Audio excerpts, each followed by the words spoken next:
trato digestivo. O que é o trato digestivo? É um tubo que se inicia na boca e vai até o ânus.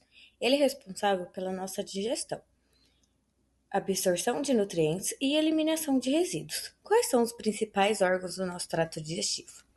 A boca. A boca é onde inicia a nossa digestão. Faringe e o esôfago conduzem o nosso alimento. Estômago faz a digestão química e mecânica. Intestino delgado absorve os nutrientes. E intestino grosso absorve água e forma fezes. E o ânus elimina nossas fezes e resíduos. A função principal do nosso trato digestivo é transformar os alimentos em energias e nutrientes essenciais para o funcionamento do organismo.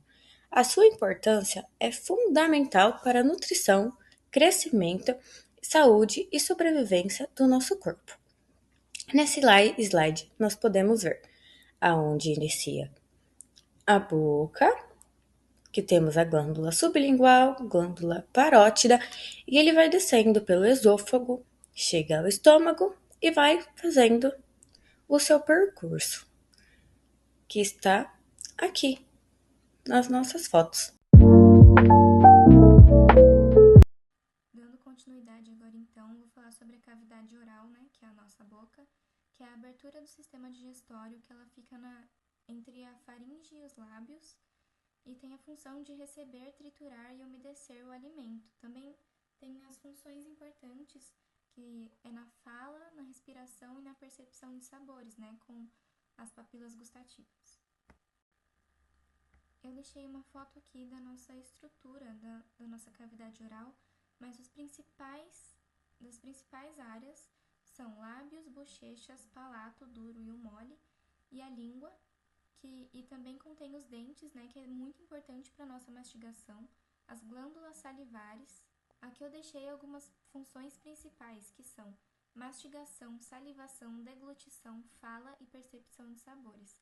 A mastigação com os dentes, ela é muito importante, porque ela tritura e amolece o alimento, que é muito importante para a nossa digestão. A salivação, que contém os enzimas da saliva, que eles iniciam a digestão. Deglutição, que empurra o alimento para a faringe. A fala, que é a articulação de sons. Percepção de sabores com receptores gustativos da língua. Então, é muito importante cada uma dessas áreas. E além de todas essas funções que eu falei, ela também é extremamente importante, porque é a primeira etapa da digestão. Tem proteção contra micro-organismos graças à saliva e auxilia também na respiração, via aérea superior, que está aí na imagem que eu deixei para vocês. Então, a cavidade oral ela é extremamente importante para a respiração, para a fala, para tudo. Oi, hoje eu vou falar um pouco sobre o esôfago. O esôfago, ele é um tubo muscular que a principal função dele é levar o alimento da boca até o estômago. E assim como o restante do trato digestivo, ele tem 4 camadas principais, como a gente pode ver aqui na imagem ao lado. Tem a camada mucosa, a submucosa, a muscular e a adventícia. A mucosa do esôfago ela é formada por um epitélio estratificado pavimentoso não queratinizado, que tem aí a função de proteger contra o atrito dos alimentos durante a deglutição, para a gente não se machucar quando for engolir os alimentos. Abaixo desse epitélio, a gente tem a lâmina própria, com tecido conjuntivo frouxo e as glândulas próximas à região do estômago. Na submucosa, a gente encontra as glândulas esofágicas, que elas produzem esse muco, e esse muco ele ajuda para facilitar a passagem do alimento e proteger a mucosa contra os danos. A camada muscular, ela varia conforme a região. Então, por exemplo, no terço superior, ela é composta pelo músculo estriado esquelético, que é voluntário, e no terço médio, a gente tem uma mistura do músculo estriado e o músculo liso. E no inferior, é só o músculo liso, que é involuntário. Então, o esôfago ele é todo envolvido por essa camada de tecido conjuntivo que ela chama adventícia, que liga essas estruturas próximas. Então, nessa imagem, a gente consegue ver claramente o epitélio, as glândulas na submucosa e as fibras musculares estriadas. falar um pouco do estômago para vocês. O estômago ele é responsável pela digestão parcial de alguns alimentos e também produz hormônios, secreções, enzimas. Ele também produz o fator intrínseco, que é uma glicoproteína produzida pelas células parietais do estômago. O estômago é formado por 4 regiões: a cárdia, o corpo, o fundo e o piloro. Em uma lâmina cortada, dá para observar o tecido epitelial pavimentoso e o tecido muscular estriado esquelético. Vou começar falando um pouco sobre a cárdia.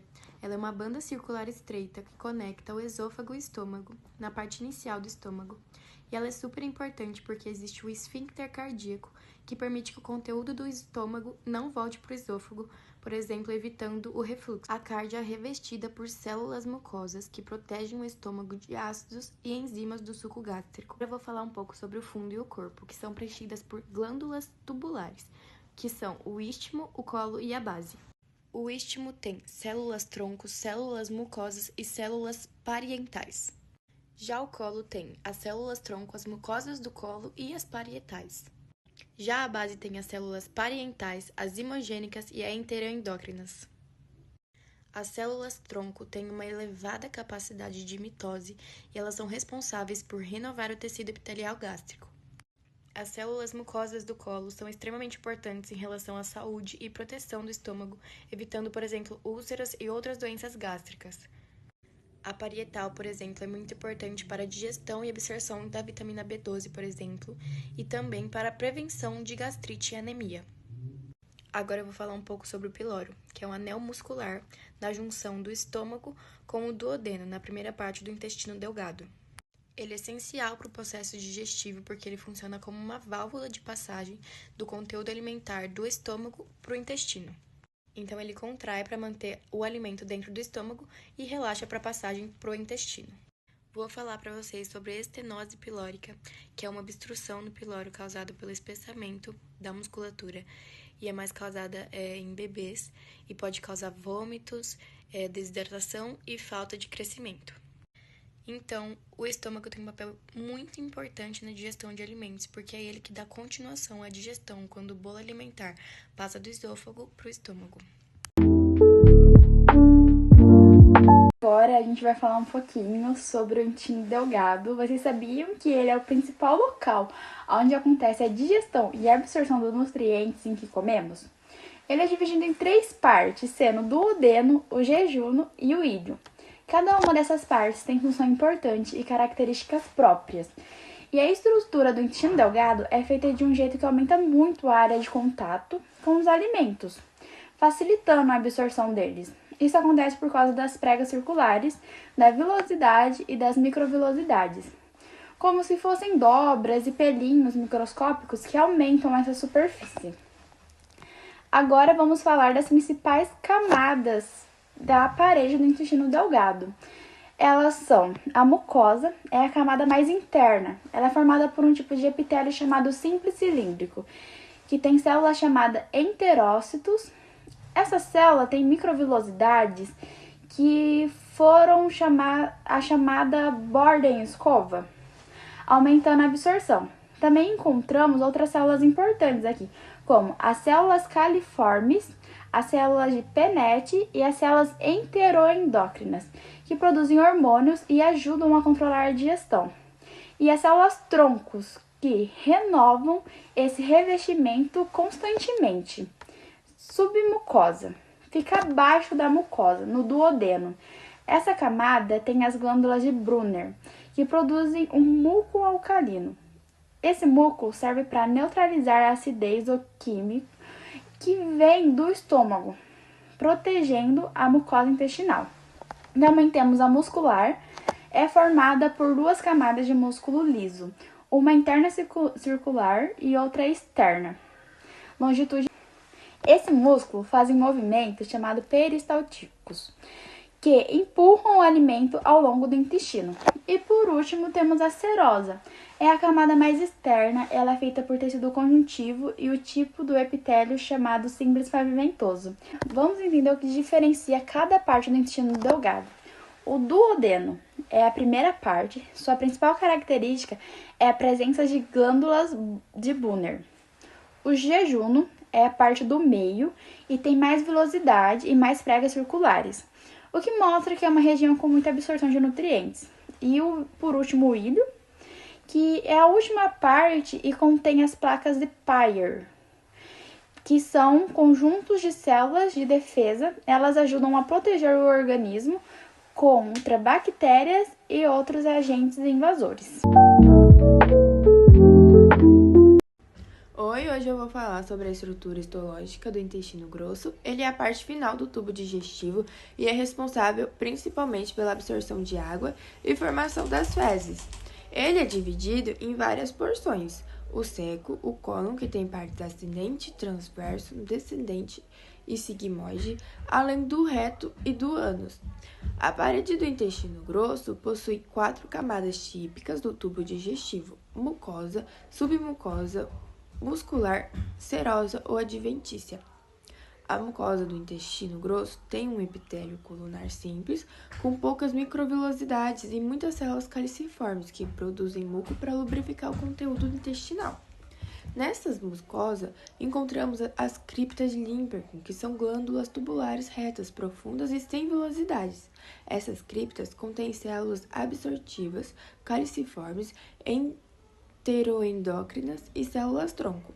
A lâmina própria é rica em tecido conjuntivo frouxo e contém muitos linfócitos e nódulos linfáticos, o que é importante porque o intestino grosso abriga uma grande quantidade de bactérias. E a submucosa é composta por tecido conjuntivo e contém vasos sanguíneos, linfáticos e plexo nervoso de Meissner, que regula as secreções intestinais. A camada muscular tem 2 porções, uma interna, circular contínua, e uma externa, longitudinal, que é modificada em 3 bandas chamadas de tênis do cólon. Essas tênias ajudam a formar as saliências, chamadas haustras, típicas do intestino grosso. Entre as 2 camadas musculares, encontramos o plexo meontérico de Albrecht, responsável pelo controle da motilidade intestinal. Por fim, a camada mais externa pode ser a serosa, quando o órgão é interperitoneal, ou adventícia, quando é retroperitoneal. O intestino grosso tem a função principal de absorver a água e eletrólitos, além de formar e armazenar as fezes até a eliminação, e a presença de muco facilita esse processo. Então é isso, o intestino grosso tem uma estrutura especializada para garantir a absorção de água e a proteção contra a flora bacteriana. Hoje eu vou explicar um pouquinho sobre o apêndice, vou falar também sobre as estruturas e sobre as camadas histológicas do apêndice. Então, para começar, o apêndice é uma pequena estrutura tubular que é anexada ao intestino grosso e está localizado no canto inferior direito do nosso abdômen. A estrutura do apêndice é muito parecida com a do seco e a do cólon, só que o diferencial do apêndice, e a característica principal, são os nódulos linfáticos, mais conhecido também por tecido linfático, que é a parte que está entre a mucosa e a submucosa. Então agora, para começar, vocês podem ver que ao lado temos o corte do apêndice vermiforme na coloração de hematoxilina e eosina, e as camadas histológicas são compostas por a mucosa, a submucosa, a muscular e a serosa. Então, para começar, a mucosa ela é formada por um tecido colunar simples, ela possui células caliciformes, que são as que atuam na produção do muco, e também a própria lâmina já contém o tecido linfóide, que são os que formam os nódulos linfáticos, como dá para ver na foto. Agora a próxima é a submucosa. Ela é formada por tecido conjuntivo frouxo e ela também possui vasos sanguíneos e vasos linfáticos. Agora temos a muscular, que ela possui camada circular interna só, e na parte externa são camadas longitudinais. E também tem uma característica especial, podemos dizer assim, porque ela não é dividida em teias. E por último, mas não menos importante, que não apareceu na foto, é a serosa, que ela é um revestimento externo do apêndice, e é composta por tecido conjuntivo e também por vasos sanguíneos. Aí vocês podem analisar na foto os nomes e foi isso. Bom, agora nós vamos dar continuidade e falar um pouco sobre a introdução dos órgãos associados ao trato digestivo, que entre elas estão as glândulas salivares, o pâncreas, o fígado e a vesícula biliar. Bom, as glândulas salivares, elas são importantes porque elas produzem a saliva que ajudam a umedecer os alimentos, fazendo assim uma digestão dos lipídios e das proteínas mais rápido, além de proteger o pH oral, toda a via oral, e também fazendo uma barreira contra germes e bactérias. Em seguida, nós temos o pâncreas, que ele é fundamental porque ele libera enzimas que irão absorver os nutrientes no estômago. E também ele produz alguns hormônios. O mais conhecido, acho que todo mundo conhece, é o da insulina, que ele é bastante usado para controlar a diabetes tipo 1, que é bem conhecido. Logo em seguida, a gente tem o fígado, que a principal função do fígado é a produção da bile, para digerir gorduras, metabolizar nutrientes e desintoxicar algumas substâncias. E logo abaixo a gente tem a vesícula biliar, que é onde vai toda essa bile. Essa bile ela fica armazenada e concentrada ali na vesícula biliar para futuramente acontecer a digestão dessas gorduras. Oi, Leandro, meu nome é Thaís, eu sou do curso de farmácia e hoje eu vou falar sobre as glândulas salivares. As glândulas salivares são estruturas exócrinas, ou seja, liberam sua secreção para fora do corpo, no caso, dentro da cavidade oral. Elas produzem a saliva, um fluido essencial para a digestão, lubrificação da boca e proteção contra micro-organismos. Temos 3 glândulas salivares maiores, a parótida, a submandibular e a sublingual. Além disso, existem muitas glândulas menores espalhadas pela mucosa oral, exceto na gengiva e na parte anterior do palato duro. Cada glândula é formada por 2 partes principais: o parênquima, que é a parte funcional responsável pela produção da saliva, e o estroma, que é o tecido conjuntivo que sustenta e organiza essas estruturas, além de conter vasos e nervos. A unidade funcional da glândula salivar é o adenômero, que inclui os ácidos serosos e os túbulos mucosos, responsáveis pela secreção, e os ductos que transportam essa secreção até a boca. Os ductos são classificados em 3 tipos: os intercalares, que são pequenos e têm epitélio cúbico simples; os estriados, com epitélio cilíndrico simples, citoplasma acidófilo e núcleo basófilo; e os excretores, que têm um epitélio cilíndrico pseudoestratificado e um lumen mais amplo. A saliva tem várias funções. Ela lubrifica a boca, inicia a digestão dos alimentos com amilase, protege contra micro-organismos e ajuda a manter o pH da boca, prevenindo as cáries. Em resumo, as glândulas salivares são essenciais para a saúde bucal e para a digestão. A estrutura dessas glândulas é altamente organizada para garantir uma produção eficiente e contínua da saliva. Oi, eu sou a Maria Fernanda e hoje eu vou falar um pouquinho sobre o pâncreas. Bom, o pâncreas ele é uma glândula mista que produz enzimas digestivas e hormônios e é dividido em 2 porções, a porção exócrina e a porção endócrina. A porção exócrina é responsável pela produção de enzimas digestivas, e a porção endócrina ela é responsável por produzir hormônios. Bom, agora eu vou explicar um pouco da estrutura do pâncreas. A estrutura do pâncreas é composta por ácidos, a parte exócrina, que são grupos de células serosas que produzem enzimas digestivas. Os ácidos eles são circundados por uma lâmina basal e sustentados por uma bainha delicada de fibra reticular. O pâncreas também tem uma rede capilar extensa, essencial para o processo de secreção. Agora eu vou falar um pouco da função do pâncreas. A porção exócrina ela produz enzimas digestivas como as proteinases, as lipases e as amilases. e são armazenados em grânulos de secreção e liberados no intestino delgado. A maioria das enzimas é armazenada de forma inativa nos grânulos de secreção nas células da sinapse, sendo ativadas no lumen no intestino delgado após a secreção. A secreção pancreática exócrina ela é controlada principalmente por dois hormônios, a secretina e a colecistoquinina. Bom, agora eu vou falar um pouquinho de como funciona o controle da secreção pancreática. Bom, a secretina é liberada em resposta à presença de ácido no lumen intestinal e promove uma secreção fluida abundante, pobre em oxidase enzimática e rica em bicarbonato. Agora eu vou falar um pouquinho de como funciona o controle da secreção pancreática. Bom, a secretina é liberada em resposta à presença de ácido no lumen intestinal e promove uma secreção fluida e abundante, pobre em atividade enzimática e rica em bicarbonato.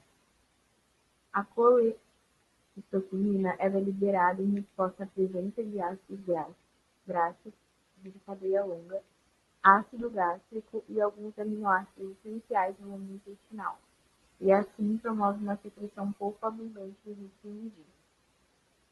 O estímulo do nervo vago, o parasimpático, ele também aumenta a secreção pancreática. Bom, foi isso. Em resumo, assim, o pâncreas é uma glândula mista que produz enzimas digestivas e hormônios e sua secreção é controlada por hormônios e pelo sistema nervoso.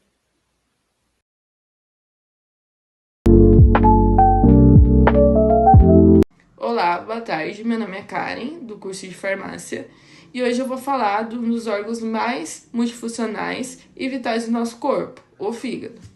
Localizado na parte superior direita do abdômen, ele é um centro de processamento indispensável para a nossa saúde e bem-estar. São extensos e interconectados, posicionando como o verdadeiro centro bioquímico do organismo. Primeiramente, o metabolismo. No metabolismo de carboidratos, o fígado regula a glicemia, armazenando e liberando glicose conforme a demanda. Já para os lipídios, ele sintetiza o colesterol e crucialmente produz a bile, que é fundamental para a digestão e a absorção de gorduras. Quanto às proteínas, é o principal local de síntese de proteínas plasmáticas essenciais, como a albumina, vital para a pressão osmótica do sangue e diversos fatores de coagulação. Em segundo lugar, a desintoxicação. O fígado atua como principal órgão de biotransformação, filtrando e inativando substâncias tóxicas endógenas e exógenas, como medicamentos e álcool, preparando-as para a excreção. Para entendermos melhor a estrutura do fígado, precisamos olhar para a sua organização interna, sua estrutura histológica. As unidades funcionais do fígado são os lóbulos hepáticos. Pense neles como pequenas colmeias, onde no centro de cada uma existe uma veia centrolobular central. É para essa veia que o sangue filtrado pelo fígado é drenado.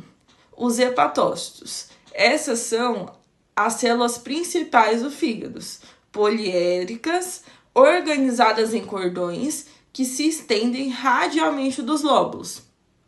Os hepatócitos têm núcleos grandes e um citoplasma que, ao microscópio, aparece com uma coloração específica, indicando a grande atividade metabólica que acontece ali. Eles são os grandes trabalhadores do fígado. Sinusoides hepáticos. Entre esses cordões de hepatócitos, encontramos os sinusoides hepáticos. Eles são capilares especiais, mais largos que os capilares comuns, por onde o sangue flui em contato direto com hepatócitos. É aqui que as trocas de substâncias são intensas. Tríades portais. Nos cantos dos lóbulos, temos as tríades portais. Cada tríade é um conjunto de 3 estruturas portantes. Um ramo da veia porta, que traz o sangue rico em nutrientes e toxina no intestino. um ramo de artéria hepática que traz o sangue oxigenado para o fígado, e o ducto biliar, que coleta a bile produzida pelos hepatócitos. Olá, sou a Laura Beatriz, sou do curso de farmácia e irei falar sobre o trato biliar. O trato biliar é um sistema de canais localizado entre o fígado e o intestino delgado, com a principal função de transportar a bile. O que é a bile? A bile é uma secreção formada pelos hepatócitos, que são células do fígado que têm função de secretar e produzir a bile. Ela vai passar inicialmente pelos canalículos e ductos biliares. Esses canais irão se juntar, formando uma rede que reúne-se para formar os ductos hepáticos direito e esquerdo. É possível observar os ductos hepáticos direito e esquerdo na imagem ao lado, logo abaixo do fígado. Esses ductos hepáticos direito e esquerdo irão se juntar, formando o ducto hepático comum. Após isso, ele irá receber a bile armazenada na vesícula biliar por meio do ducto cístico. Para finalizar, haverá então a junção do ducto cístico com o ducto hepático comum, formando o ducto colédoco. É possível observar também na imagem ao lado a junção do ducto hepático comum com o ducto cístico. Os dois irão formar o ducto colédoco, que será responsável por levar a bile até o intestino delgado, mais especificamente até o duodeno. Então, para resumir o percurso da bile, a bile irá sair do fígado, irá até os ductos biliares, seguidos pelos ductos hepáticos direito e esquerdo. Esses ductos formarão o ducto hepático comum, que irá se unir ao ducto cístico, formando o ducto colédoco. E assim, o ducto colédoco irá levar a bile até o duodeno.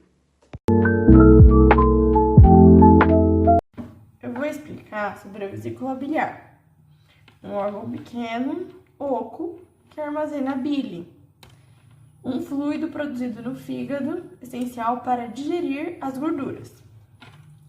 Ele é liberado no intestino, quando comemos algo muito gorduroso. Aqui vemos uma lâmina da mucosa da vesícula. O epitélio é colunar, simples e tem microvilosidades. Essas microvilosidades são especializadas em reabsorver água e íons. Abaixo temos o tecido conjuntivo, que serve, de suporte estrutural. A principal função da vesícula é concentrar e liberar a bile no momento certo, ajudando na digestão de gorduras. O processo é ativado por um hormônio chamado colecistoquinina. É onde a bile é liberada no intestino para a digestão das gorduras. As células da mucosa são muito especializadas.